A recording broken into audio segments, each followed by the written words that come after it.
Tenemos al abogado penalista Carlos Caro, sobre el cual tenemos dos temas que queremos consultar. Por una parte, el tema de las bambas, en donde nos ha confirmado el viceministro Raúl Molina que hay más de 200 comuneros con investigaciones o casos judiciales.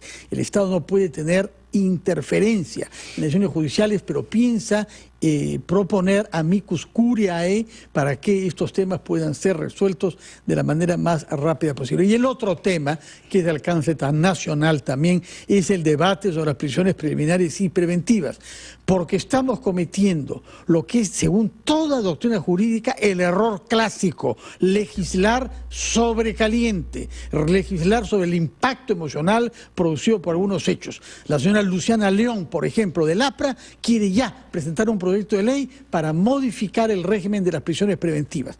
Cuéntenos, señor Caro, respecto a las prisiones preliminares y preventivas, ¿el sistema judicial peruano en nuestro marco normativo es excepcionalmente malo o son malas decisiones que se toman sobre un marco normativo que es comparable al de otros países democráticos del mundo, de América Latina y de Europa? Mire, Fernando, buenos días. Desde el punto de vista legal, ahí tenemos una regulación que es muy parecida a la de casi todos los países de la región, tanto de América como de Europa. La prisión preventiva como regla es la excepción, no puede ser una regla generalizada. La cuestión de fondo es cómo los jueces vienen aplicando la ley. Por eso que a mí, como punto de partida, me parece un error que se pretenda en este momento, como se dice, sobrecaliente, tratar de generar una reforma legislativa que no hace falta. Lo que hace falta es que los jueces se pongan de acuerdo sobre cómo aplicar estas reglas. Señor Carlos Caro, se añaden a nuestras consultas judiciales, vemos rápidamente otra, ¿no? ¿Le parece correcta esta decisión? ¿Está fundada en derecho? Bueno, ahora todos los contratos públicos de concesión traen consigo una cláusula anticorrupción y de acuerdo a cómo esté redactada, se puede aplicar antes o después. Algunas cláusulas son redactadas en el sentido de que se requiere una sentencia condenatoria, otras están redactadas con la simple sospecha. El hecho de que hay un proceso, de que se haya abierto una investigación. ¿Pero con respecto a la obra en cuestión o con respecto a la empresa en general? Ese es el tema, porque las empresas, para contratar con el Estado, tienen que cumplir determinados parámetros y desde el punto de vista de la regulación depende cómo está redactada la cláusula. De hecho, las entidades privadas, bajo una situación parecida, podrían, digamos, resolver el contrato unilateralmente porque no quieren verse inmersas dentro de lo que es un proceso anticorrupción, sobre todo por la parte reputacional, ¿no?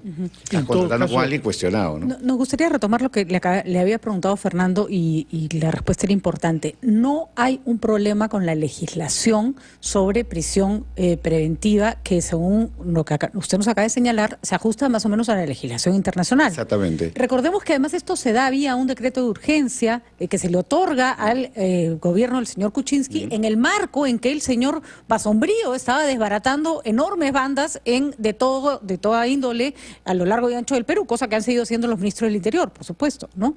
Entonces estamos mirando casos puntuales, pero no estamos mirando los casos en que esto sí puede ser útil. Nuestra regulación es acorde con el ámbito internacional. La discusión es cómo se aplica.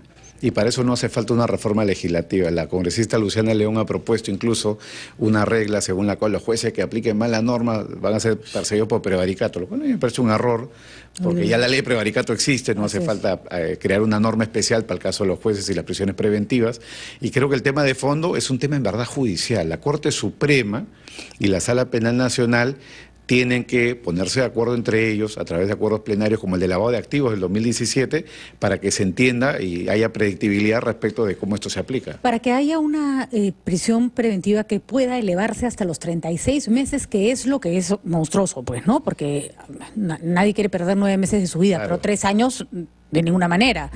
Se tiene que declarar un caso como perteneciente, que alguien pertenece a una organización criminal. Sí. ¿Eso se estaría exagerando, digamos? Es decir, estamos no forzando la figura de prisión preventiva, sino la tipificación de organización criminal. Exactamente, y ese es un punto en verdad judicial, porque el fiscal puede postular lo que quiere, el fiscal puede pedir 72 meses si quiere, el tema es cómo el juez controla eso. El juez en un caso concreto, donde un fiscal pida 36, le puede decir, mira, te doy 9 o te doy 18, porque yo controlo. O te doy incluso dado prisión 20. domiciliaria? Sí, también puede dar la También, domiciliaria o sea, bajo determinadas circunstancias, ¿no? Que es la que se hubiera aplicado al señor Kuczynski, por ejemplo, por ser mayor de 65.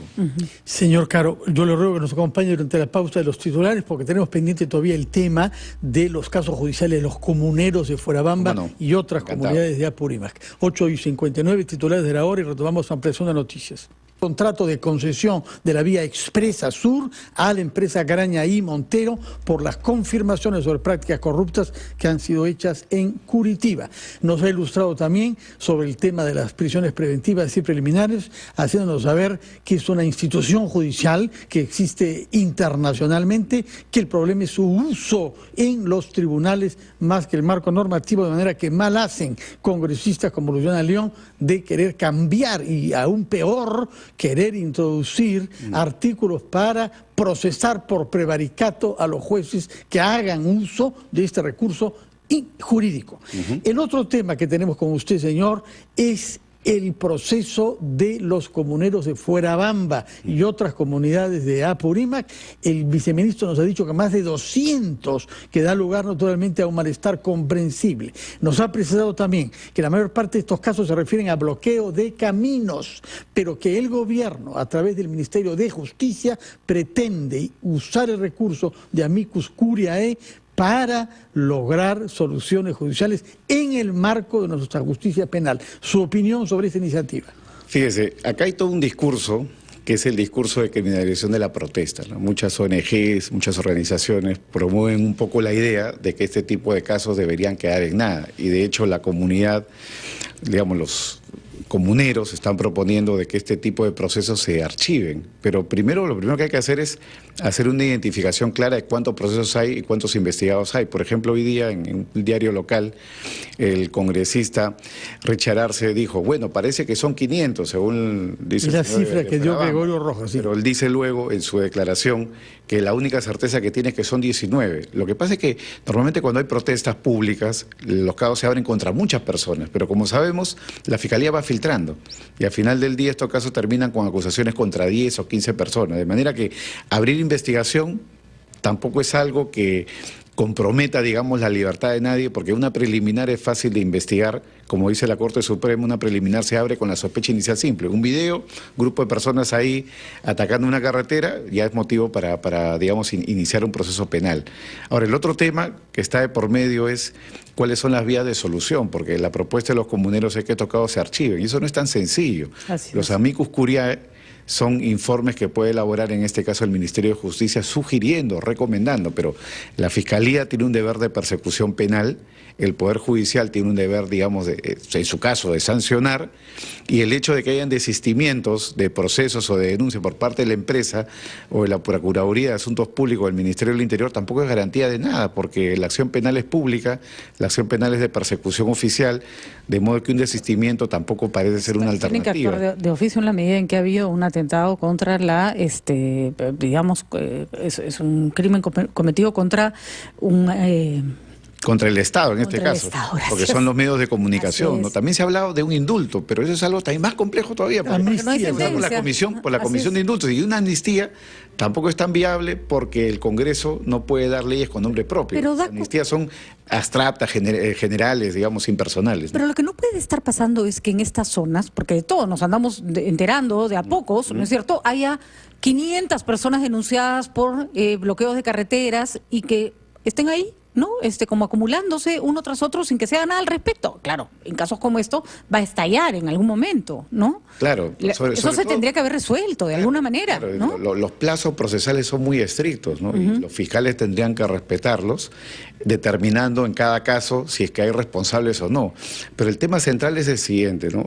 Y yo lo digo por experiencia como abogado, en muchos de estos procesos el fiscal convive con la comunidad, el juez convive con la comunidad. Entonces, por más de que haya un caso flagrante, gravísimo, los fiscales y los jueces tienen temor. ¿Qué margen hay en nuestros códigos para lo que se llama justicia intercultural? El ejemplo clásico es, está prohibido pasarse en luz roja. Pero ¿cómo hace alguien que vive en una comunidad donde no ha visto nunca un semáforo, que le ponen de pronto, porque construyen una ciudad nueva, semáforos, que no tiene la misma percepción de los colores que en la civilización costeña, en donde el rojo no necesariamente es prohibición, como es algo, y que viola una luz roja. No, en definitiva, la Constitución y los tratados internacionales, especialmente el convenio de la OIT 069, protegen la justicia intercultural, pero siempre con un límite, y creo que ese es el talón de Aquiles de estos procesos, siempre que no se violen los derechos humanos. Por ejemplo, si hay grupos de comuneros que quieren escarmentar a un hombre por ladrón y lo queman, eso es algo que tiene que estar sancionado siempre, porque ahí no hay un tolerancia delito, posible, violación de derechos humanos. Acá lo mismo, ¿no? Si hay de pronto secuestro de personas, funcionarios públicos, privados, o personas que han sido llevadas a marchas de horas y horas sin ropa, como no digo que ha pasado en este caso, pero en términos generales en este tipo de protestas podría pasar, son temas donde la justicia penal tiene que intervenir necesariamente y no se puede declinar en función del tema del derecho, digamos, intercultural, ¿no? Señor Carlos Caro, abogado penalista, muchas gracias por ilustrarnos sobre estos tres temas: los procesos judiciales en Fuerabamba y Apurímac, el tema de las prisiones preventivas y preliminares, y también esta decisión tomada por el alcalde de rescindir el contrato de concesión a Graña Montero de la vía expresa ampliada hacia el sur. Muy buenos días. Hacemos una pausa y regresamos.